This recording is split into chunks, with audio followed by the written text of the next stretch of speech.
I before I I I, I call the first speaker. I would like to call her evaluator.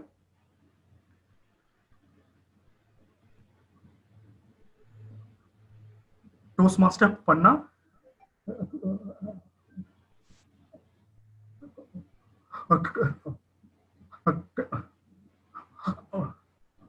kindly share the objectives of her speech. Thank you so much, Toastmaster of the Day. Good evening, everyone. My speaker today is going to deliver a level 2 speech from the path Innovative Planning. The purpose of the project is for the speaker to identify her primary leadership style or styles. For the benefit of the audience, I would like to mention that the speaker has responded to a questionnaire to help her identify her primary leadership style, and today she will be sharing some aspect of a primary leadership style or discussing leadership styles in general. The speech may be humorous, informational, or any other style speaker chooses, as long as it is not a report on the content of understanding a leadership style, the leadership style project. I will be specially looking forward to hearing some aspect of a leadership style and the impact that style has on herself and others. Timer, please note the timing is from 5 to 7 minutes. Wishing my speaker the very best, I'll give my report when the general evaluator calls me to do so. Over to you, Toastmaster of the Day.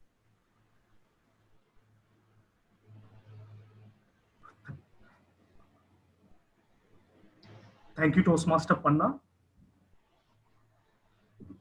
Now, when I asked the first speaker what her favorite cartoon was,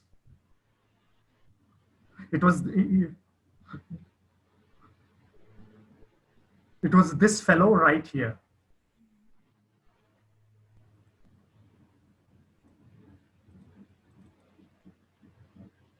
Is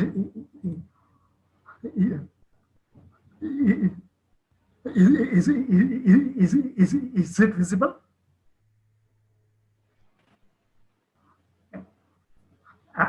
Yes. And a favorite and and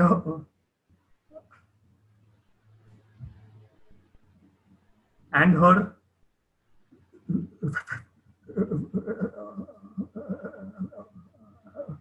favorite favorite favorite favorite punchline from the cartoon was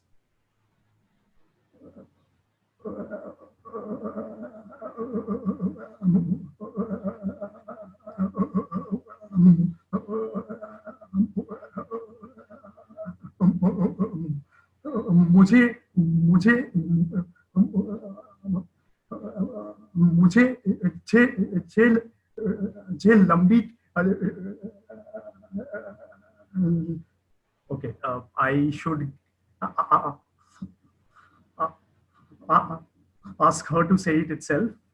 I can't say it my own self. Okay, so then, ladies and gentlemen, please help me welcome the first speaker. Speaker Toastmaster Shruti with a speech title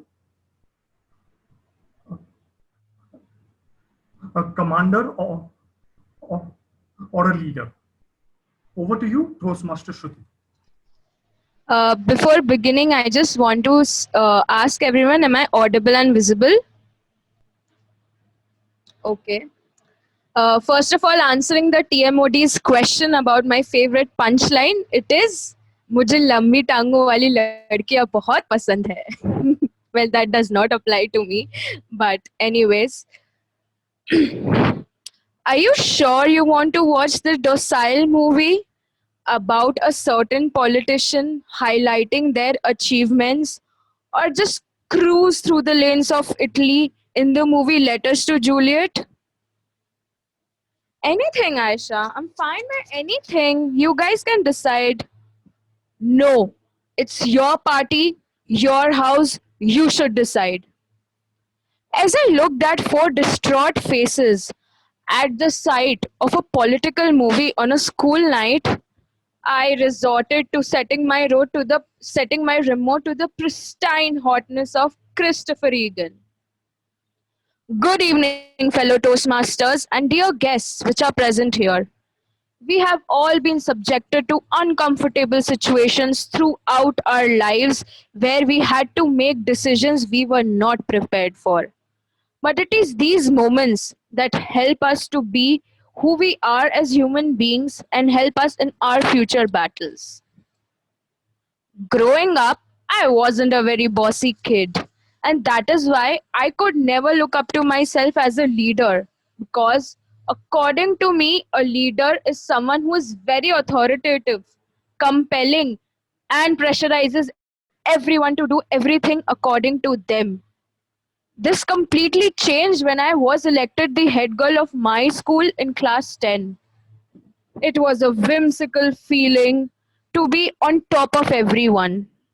Well, I really enjoyed listening to people with their problems and trying to solve them.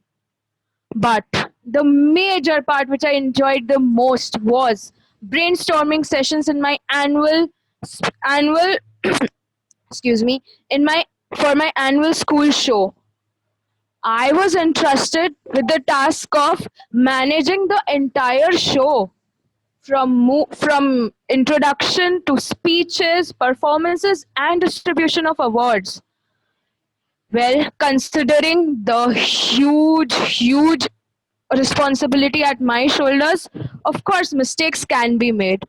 But I was open to criticism and feedback. Well, regardless to say, it is in this fest I realized that in order for people to respect you, first of all, you should respect them as well as really listen to their opinions and what do they have to contribute to the fest. Another major thing which I really learned, which was very shocking to me, was that democracy and authoritative commands go hand in hand. Otherwise, you will be just a bag full of ideas with no implementation schemes at all. Well, honestly, I did manage to conduct the fest pretty well. Even after my departure, the songs of the success of fest was sung for several months. But the most amount of pride which I take in is the creation of a literary club in my college. Well, first of all, doing anything in a college is such a cumbersome task. The sole aim of the creation of the club was to make everyone, it was to encourage everyone to talk, speak, read, and participate in general public speaking, which all of us lack to a certain degree. Well, I took the help of two of my juniors in this task. First of all, I led 250 people in a workshop where I tried to inculcate in them the importance of reading, writing, and the importance of public speaking. After we received a very good response on this workshop, started the marketing process. Well, I myself went to each of the classes to preach the work of the club and entrusted my juniors with the task of preparing posters and to campaign for the club. After we had got finally all the permissions to set up the club, it was time to hire new people. So I got in a lot of interested people into the club. And then started my favorite part about it, that is brainstorming sessions, implementing new ideas, thinking about new ideas, generating them. I encouraged each one of them to implement their ideas and do whatever they could possible with them. That is by starting small, organizing small events. Of course, the morals went down from time to time, and it is at these moments that I also came forward and gave them words of encouragement. Well, honestly, this literary club was one of the first in my college, and even after I left my college, My college held its first MUN of its kind, and this college has never done it. And I have left college, but the literary club still goes on running and is helping many people. Innovation is what which distinguishes you from a leader and a follower. This quote by Steve Jobs is very, very close to my heart, and it has helped me in various tasks, whether it is conducting a house party, whether it is creating a club, or whether it is leading any other kind of event. Well, I did grow up bossy after going through this process of training, and this bossy feeling has traveled into my relationships as well, where at times I have forced my boyfriend to do things according to my will. Please don't be judgmental. Come on, God was training me for this for such a long time. But I have realized that a leader just does not mean giving commands. A true leader is one who encourages the people and its members to reach their true potential by encouraging them, by giving them the space to contribute and listening to them. Democracy is the backbone of any successful leader. And a leader might be shrewd or even irrational at times, but as long as he has the best interest of the members and as long as he yearns to grow, he will be a successful one. What about you, Toastmaster of the Day? What are your thoughts on leadership?